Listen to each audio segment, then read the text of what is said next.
Maybe a little bit of bad news. There's a bit of a surge in COVID in China. There is, yes. Now, the conference in Canada, Pat, a third of the talks were still on COVID, remember. Us immunologists haven't forgotten it. There's still a huge amount of research happening, And big news from China, massive surge happening at the moment. They're in the middle of this huge amount of cases going through the roof, basically, And of course, as you may remember, they reopened in December.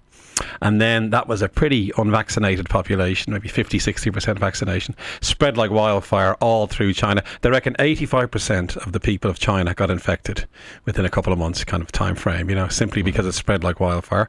The reason is it's the Kraken variant. But have you heard of it? Maybe no. So it's called XBB 1.5 as the latest variant of COVID. It's given the nickname Kraken for some reason. Very infectious. It'll spread really, really rapidly. But the good news actually is that it doesn't cause any more severe disease. Our fear would be a new variant would arise that would give rise to more severe disease. This one doesn't do that, but it just spreads very rapidly. They're talking about 60 million people a week getting infected, Pat, in China. That number. 60 million per week. Every week, new infections. But not getting terribly sick. No, because again, they've either been back... Get this, Pat. They pushed very hard for vaccination in the past 6 months or so. 90% of the Chinese are now vaccinated, which is a great number to reach. They're very organised, obviously, you see. And we have ways of it's that kind of making thing. you take your vaccination. And people were scared, I think, as well. They turned up for their vaccines. 90% is a huge number to achieve. And again, that's protecting. The health system isn't being overwhelmed there at the moment, even though cases are through the roof. It's not causing severe disease because of vaccination. Now, I remember at the beginning of all of this, the Chinese were reluctant to use the foreign vaccine, the mRNA type of vaccine. What have they done? Have they developed their own mRNA vaccine, or are they actually importing? No, they've got their own. They're claiming to be ahead of the rest of the world. There's a company there called Sino-Celtec, for example, have just released the first ever quadrivalent vaccine. There's a mouthful for you. Now, quadrivalent means 4 different viral strains are in the one vaccine. They've got Alpha, the old-fashioned Wuhan, Beta, Delta, and Omicron BA1 are all in that vaccine, you see. And the Chinese are saying, look, let's get as many variants in the vaccine as we can, because if that'll give more broader protection. And they just announced the first vaccine they're claiming against Kraken XBB1 that's just been announced as well, so they've got behind with a vengeance their vaccination campaign.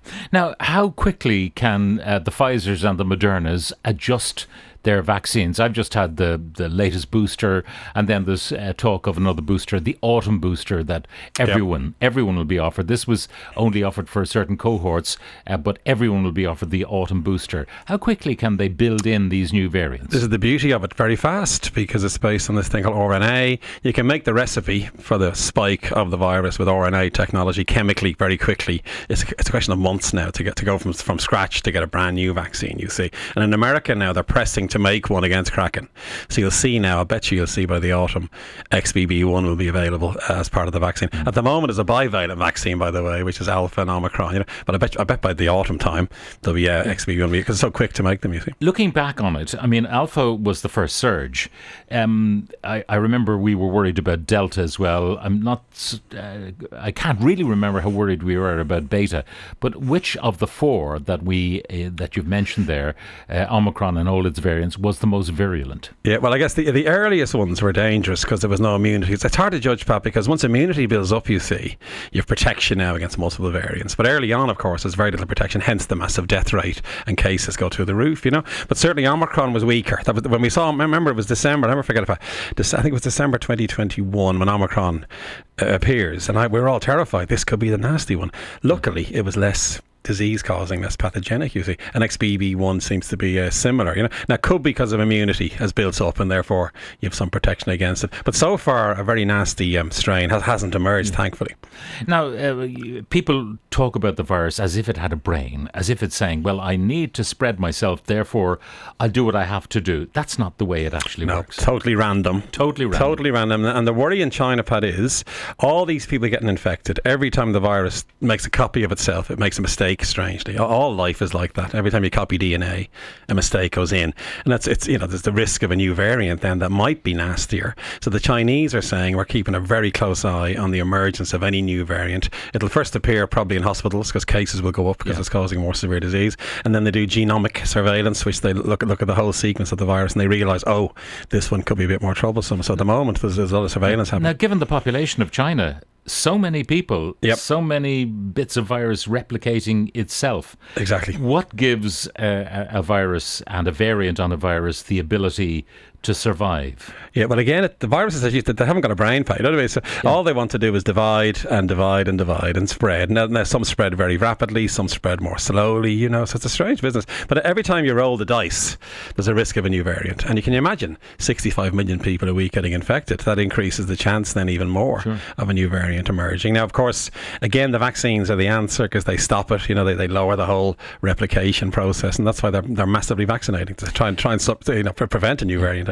Now, obviously, flu, we have variations every year, and maybe occasionally we get a really bad one.